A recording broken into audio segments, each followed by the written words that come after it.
What about cladograms and cladogram development?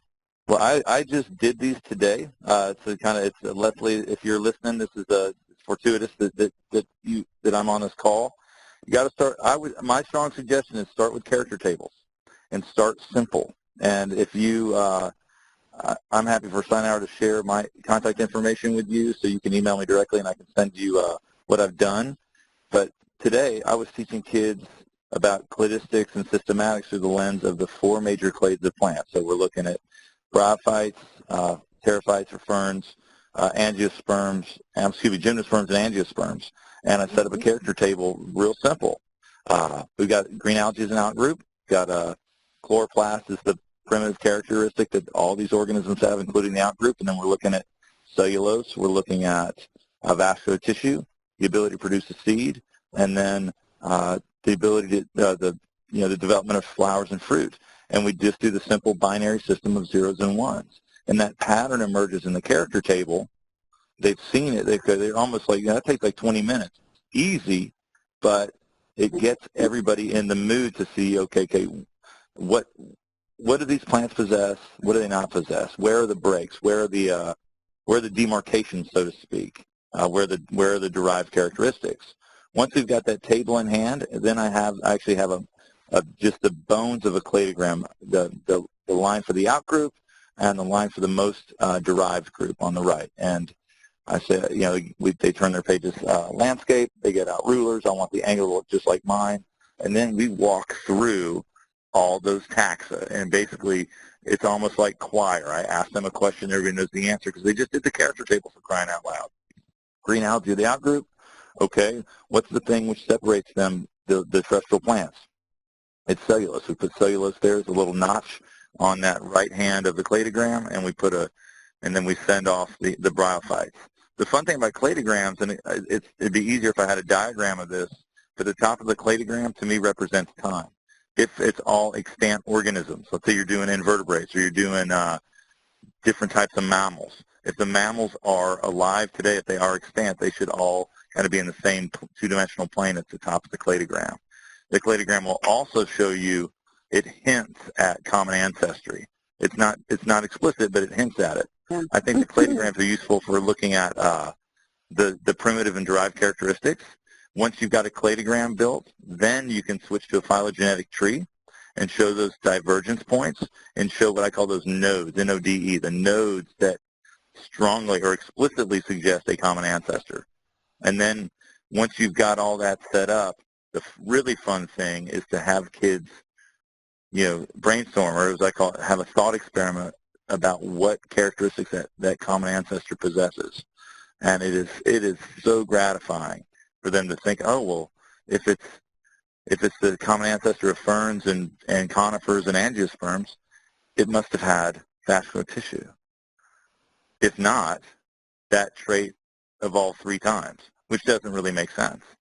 And further to the point, if you go back on the phylogenetic tree and look at the common ancestor of all terrestrial plants, it's quite likely that it did not have vascular tissue.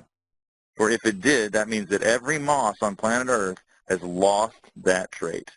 And that doesn't necessarily make sense given how helpful having a xylem and a phloem are. Build them about the biology, start simple, and then go to more complex. And I would make the argument that you never make them too complex because the College Board seems to be backing off on the complexity. First year of the redesign, the kids had to draw their own cladogram. They have yet to, every year since, they've had to put in names. The pattern of the model has been given to Lee. We ought to bring cladograms in our models next year. Yep, we do. The model is given. Definitely do. The model is given, and the students merely have to use the data in the character table to build the most to place everything correctly. Model.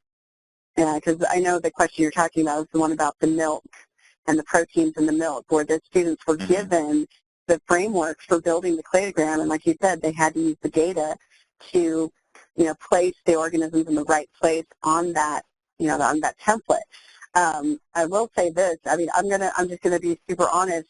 Cladograms are something that I personally still struggle with, and so I start with the Indiana University's Building Cladograms activity with my kids, where it's got the different vertebrate animals and it's got the character table, and you have to, eliminate, what characteristics do these animals have, which ones don't they have. And so we start very, very simply. Unfortunately, I don't feel comfortable in my own knowledge of how to build them to lead my students through an activity like the one that Ryan described. So, Ryan, you're going to have to teach me how to do that. I did that. Because you must have been thinking about something else. We did that in Auburn. I know, but I don't remember. I have to look at my notes. Okay. But we'll have to do it again. Yes, we have to do it again. I need practice. Yes. But that's what I always start with. And then what I do is I give my kids practice problems, that have cladograms in them, and ask them, okay, how do we do this? And actually one of the things we practice with is that milk protein cladogram, and I get the kids to practice with that. Again, it's all about practice and getting the kids familiar with, not only how to read them, but also how to build them. Mm-hmm. And so that's all I can really add to that, is that. And they are, so Lee and I did a talk at NABT on using models in AP Bio last year. And so cladograms are a model. So this is right up my street. But the thing I really like about bringing up cladograms like today for my kids with the exam 3 weeks out is we can look at different types of evidence, morphological. We can have that conversation around homology versus analogy, which is really important to have with kids. And then you can look at, again, different types of evidence, ultimately getting down to primary structure of proteins and even some genetic information. I actually don't go as far as looking at the genetic sequences, but we talk about them. And it's a great opportunity to have my kids think about flow of genetic material. Why would an amino acid sequence be a viable piece of evidence? Why is DNA evidence perhaps stronger proof? I didn't say that. Splice that from the recording. Why is that DNA evidence, why does it more strongly suggest common ancestry? Even had a child yesterday say, ooh, but what about genes that don't code for protein? I'm like, oh, yeah. Those are the genes that are invisible to natural selection. Those are the ones that mutate freely, and those are used to actually, in forensic analysis in terms of understanding lines of ancestry. And the fact that the kids were thinking about, these silent mutations as a way to track, again, lines of ancestry, it was so gratifying. It's like they're getting it. And all that stuff is, I think I'm mumbling now, but all that stuff is built into Cladogram. Don't just see it as a one and done. Use that as a great way to review other systems in biology. Well, and it sounds like we might need to do a webinar just focused more closely on this later. So perhaps, yeah. Yeah, I think that might be a bad idea. We'll add that to the list. We have about enough time for one more question, so I'm going to skip the one that, Lee, I saw you kind of touched on in the chat. I thought that it was a really good idea, and so I'm just going to skip over here to this one. Where, other than the College Board, can you find good practice FRQs? And so, and this is not the shameless plug, but I saw your mention about taking Regents and IB questions. Yes. And kind of one of the things that I do is, because I have access to IB questions because I teach in an IB school, and I also happen to teach IBSL biology, our coordinator buys all the old exams, because IB exams they're not available for free. You have to buy them. And so our coordinator has bought our exams for the last, I think, 11 or 12 years. So I have a very robust bank of questions that I can draw from. And so what I do is I go through what are called paper 2 questions. And paper 2 for the IB exam is database questions and short free response. And so what I do is I tend to pull from the database questions, and I look at them and go, okay, here's this data set that I can use that I can write a question from. And so I'll pull, a graph or a chart or something and use the prompt, but then I'll write my own free response question to go along with it, or even a multiple choice question. It just really depends on, number one, what I have time for, and number two, what I need. And so, I use those. And then another source of questions that you can take and remodel are the New York Regents exams for living environment.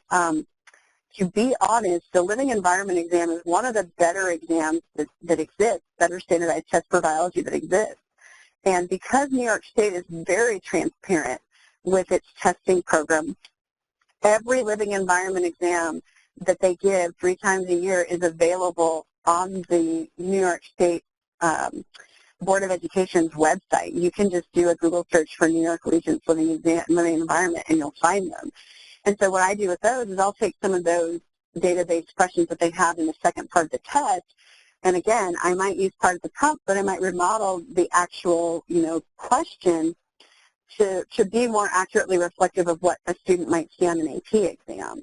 And so, I know that the amount of free response questions available to us, through College Board, at least from the redesign exam, it's a fairly shallow bank right now, but you have to, I think, practice writing assessments of your own, and if it means going back and using other types of test questions to kind of remodel, then do that. And that's the way you get better at writing your own test questions, is you just got to do it. And sometimes the process is really ugly, and sometimes it's not. But the more you do it, the better at it you'll get. And, if you can present, different types of questions like that to your students, I think it really helps them in the end. And I'll make a plug for HHMI's biointeractive resources. Yes. Because oh my gosh, yes. The more thoroughly developed, there's many, you could spend a week just clicking on and searching for resources at HHMI Biointeractive. I want to name 4 that are really well developed and have excellent questions, kind of short FRQ questions at the end tied to, explicitly tied to AP content. One is the Beak of the Finch Evolution in Action, where students actually do a statistical analysis on birds that survived the drought of 1977 on Daphne Major and those that died. And the kids have to, they run the stats, they look at the evidence, and then they have to make a claim as to which trait was most important for survivorship, and then they have to back up that claim with evidence and provide reasons. The word that Dr. Strode uses when he wrote that a couple years ago was justify. That gives me an opportunity to tell my students justify means reasons. Another really good one is the sickle cell anemia, exploring the genetics of sickle cell anemia, and as well as the coevolution for malaria resistance, because it's got pedigrees, it's got a chi-square in it, it's got all these different models and types of questions that students could potentially be presented with this year. On that note, the stickleback evolution, making of the fittest, has got a beautiful several data sets where the kids can actually analyze offspring of an F1 and F2 from stickleback fishes in these different ponds. The gene which codes for these spines is actually inherited as a simple dominant trait. So you can run a chi-square analysis. You would expect a 3-to-1 ratio in the offspring. And if you get it, your chi-square value is really low. So you have your null hypothesis is, I guess your hypothesis, I should say, is this trait is inherited in a simple dominant fashion. And you fail to reject that hypothesis because the number is so low. A fourth one, again, we would see regression on the AP exam, but the GOT lactase film and activity, that's relatively new. It's quite robust in terms of looking at good data sets. It shows the copy number of amylase, of lactase, the lactase gene, and where individuals live. And so you can kind of see how you can see the correlation between the number of copies of this lactase gene and how much milk people, or how long people drink milk, the average age that they quit drinking milk. It's really fascinating stuff. So those resources are out there. I hope that's recorded. You can watch that one again. Those are all free, and they're all vetted, peer-reviewed between ambassadors and ultimately the biointeractive content staff. And I think the questions are really well written. To kind of throw another, HHMI resource out there, the data points that they have. There's data points that come with, a little bit of background information, usually some graph or some data that has been pulled from an actual paper. And then, you can either write your own questions, or there are some questions that are associated with those data points, because I know we've pulled a couple of those with our kids and use them as short free response questions.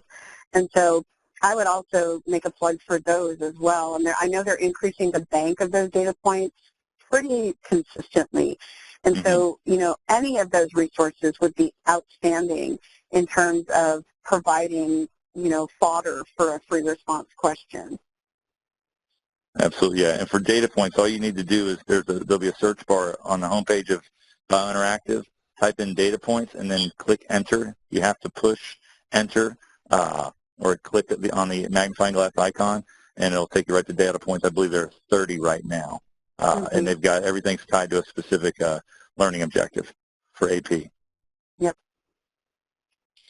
Great. And now I'm going to enter my shameless plug because we do have a bit of, you know, a few questions in the test bank and the Strive for a 5 that's associated with Oh, yeah, I forgot about Strive for a 5. That's true. I wrote some of those questions. I forgot. It just was a fog when I wrote them.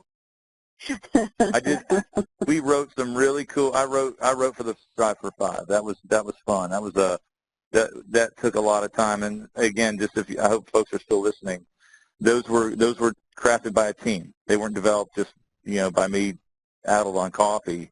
They went through 2 or 3 iterations with 2 reviewers, and there's some really solid questions in there based on content in POL and really trying to drive at those science practices of analyzing data and using computational thinking. And there is you know, the editors are absolutely amazing. John Lepre and Franklin Bell, you can't get better than that. And they had a big team working on developing those questions. And thank you for doing that.